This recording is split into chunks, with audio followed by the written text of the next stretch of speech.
All right, questions for Coach Stevens? Start with Matt Ventura.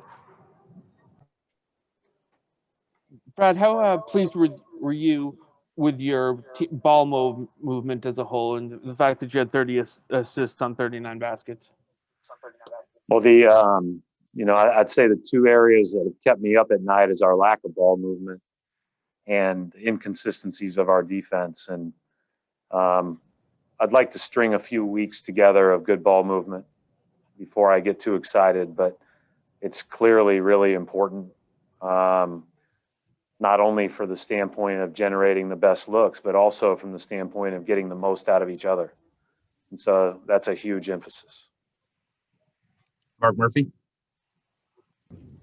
Hi, Brad. Jayson and Jaylen had 19 combined assists, a lot of those in the first half. Did you start out with those two looking to be more of a playmaker role?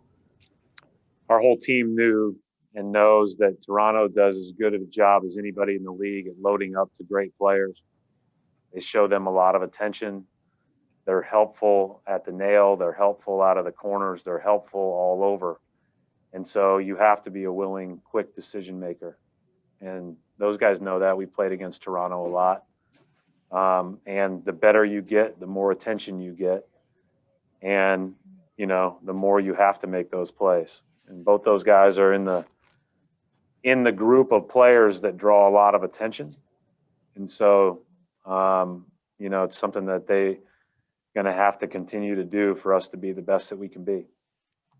Tim Bontemps. Hey, Brad. I know you weren't, I'm sure, expecting Peyton Pritchard to go 6 for 8 from 3, or Chemi, I guess, or these other guys. But obviously Pritchard has immediately, as a rookie, been a key part of your rotation. Was there some point during training camp or in the early part of the season where you kind of sensed that he was going to be able to contribute more than maybe the typical rookie would? Second or third day he was here before training camp started. Those guys came a couple days after the draft, and after some testing, we're able to do like small group work, and you could tell he was pretty advanced. But listen, those guys had open shots, and they're both good shooters. And obviously, you're not always going to shoot that percent, but they're going to make a lot of those. And I just think we've got to do a better job of finding guys in their rhythm to make shots. And so I thought that not only they benefited from it, I thought, obviously Kemba saw the ball go through the net early, but he had a few that were assisted tonight. A lot of times, we're asking him to do all that off the bounce. That's hard. And so I think that we're, if we can play this way and if we can, just continue to share and build some habits in that regard, I think that would help us. But I trust that both those guys that you mentioned will make shots, as others that didn't tonight. John Corrales. Brad, you mentioned the defense is something that keeps you up at night. The perimeter defense today really allowed a lot of guys to get to the rim. What was the biggest problem that you saw there? They have good players, would be my first answer. They're hard to stop from getting to the rim.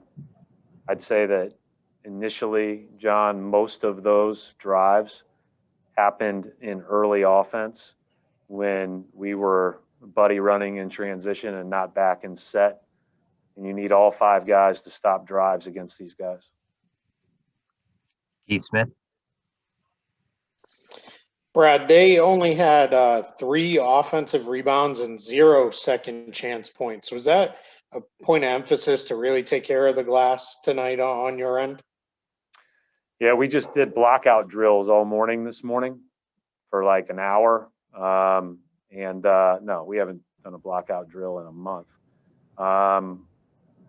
We were active. They drove it.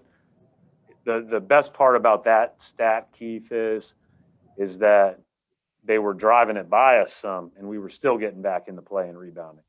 So that's the hard part. Sometimes when your defense gets broken down, they kick it out, they spray it out. But we did a good job on the glass. And as John mentioned, we didn't do as good of a job guarding the ball. But I don't know if it'll keep me up tonight, John.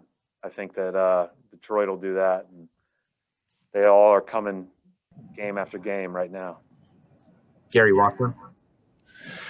Hey, Brad, Jaylen said after the Utah game that they should have taken some of the Utah kind of showboating a little bit, the Gobert dunks in the fourth quarter personally. Did you see any kind of motivation? I mean, obviously to close this game out, Toronto's one of those teams that never seems to die. I mean, did you kind of see something different tonight? I didn't know. I would not. I wouldn't say that. You can ask them, Gary, but no, I didn't. I thought we were more focused on how we played and the issues that we had. I personally, I don't know what Jaylen said. I didn't read his comments. I personally thought that Gobert dunked it because we left him open, and so I don't blame him for that. I think that we all wanted to put our pride.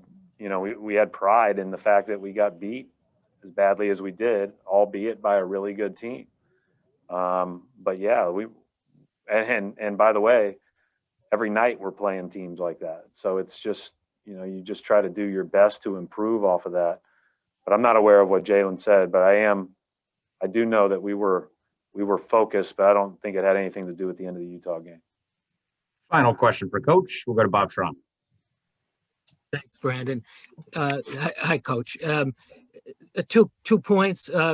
Does Shemi, I know you're fluid with the starting lineups, but does Shemi give you any play? Talk about Shemi, and does he give you kind of the similar qualities to what Marcus gives you? And then the other point, the 3 defensive plays in the fourth quarter when they were making their run, the blocks by Tyson, Jaylen, and the defense by Kemba. Indication of your better defense tonight. Thanks. Well, those were good stay in the play blocks. So the Jaylen one was a stay in the play block in transition. Tice had a couple where he caught up to Baines on a roll, and then another one where he blocked Boucher kind of in the seams there. Those are really good multiple effort blocks. So that was a real positive. As far as Shemi goes, he's a very reliable guy. He's a very reliable player. I feel like you always know that you can go to Shem and you know exactly what you're getting, right? And the last time we played Toronto, they're really hard to match up double big against. If you remember the last time, we got down early, and then in the second half we actually started Shem. So with Rob being out and the likelihood that we were just going to rotate Tristan and Tice, it didn't make sense to start big tonight. All right, we'll wrap it up.